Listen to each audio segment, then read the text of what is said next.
Okay, the last chapter is all about working remotely. So I've gone through the pros and cons of freelancing.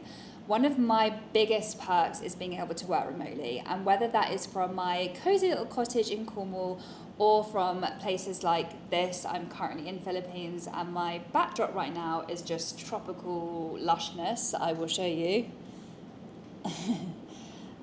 So yeah, if you want to work remotely, then this chapter is for you. And I'm just going to go into the ways that you can stay remotely, because there are definitely challenges with working remotely. There's possible isolation, distractions, and that kind of work-life balance can get really muddled. So let's dive into it. So one of my favorite things is to create a really good workspace. So making sure that your workspace is good for you. So that might be an ergonomic chair, that might be a desk. I actually had an automatic adjusting desk because I had a walking mat in my office in Cornwall, which I loved. But add a candle, add a plant, whatever is going to make you focus and be creative. So having that workspace is really important. It's also really important, I think, to have a change of scenery, like go out and work from a cafe or join a co-working and spend a day working there. Like that change of scenery is really going to do wonders for your creativity and your productivity. Staying in a little home office where you're not going to see anyone for the whole week is not going to be good for your mental health. So really try and get out and change it up a bit. And then investing in the right tools is important, and obviously this might depend on your financial situation, but I would really recommend noise cancelling headphones, especially when you go to places like cafes. A really nice ergonomic chair is really good for your back, and like a laptop stand. Anything that you think would contribute to just making your work more fun and like you look forward to going and sitting at your lap. Another big one as well is setting daily routines. So for me, my daily routine always includes movement in the morning. I have to set my alarm and I have to get up and move, whether it's a walk, a run, or a gym class, because that just gets my brain working and I'm not just scrolling on TikTok in bed until like 9 a.m.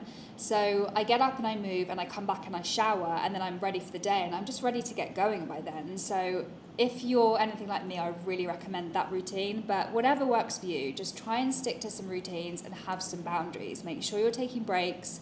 Try and go on your hot girl walks. Schedule chunks of time in your calendar and really try and make time for that, because I really think it helps with productivity. And then there's also some etiquette that you can do to help manage clients' expectations if you're remote working. So always stay professional. If you're traveling, make sure you have an outfit packed in your suitcase that looks professional. You don't want to be giving off like travel bum vibes when you're trying to have an important video call with your client. Be aware of time differences and make sure you're having regular check-ins. Make sure that you set like an expectation for your responses. And then managing your time is a really big part of being freelance. So there are a couple of tools that I use to help me with this, but essentially you need to be able to self-manage your time and you want to be working efficiently. As a freelancer, time is your currency. You do not want to be working any minute that you're not getting paid. So I use an app called Clockify, which basically I've downloaded onto my laptop and I just click start when I start working on a project and then end when I finish. And this helps me stick to my contracted hours.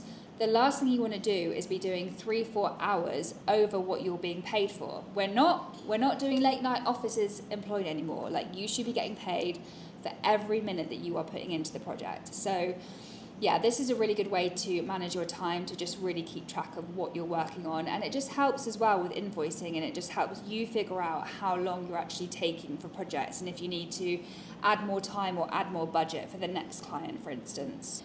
Google Calendar is obviously a great tool to use to schedule in your calls, and I also use Google Meet for my video calls. Then there's some task management tools that are really useful, like Notion, Trello, and Monday is really good as well. I use the old-fashioned Apple Notes. I cannot make the transition into anything else. I just love the way it organises it. And if you've got a system that works for you, I say just stick to it. If it's not broke, don't fix it. So yeah, the Notes Apple I love. But whatever works for you.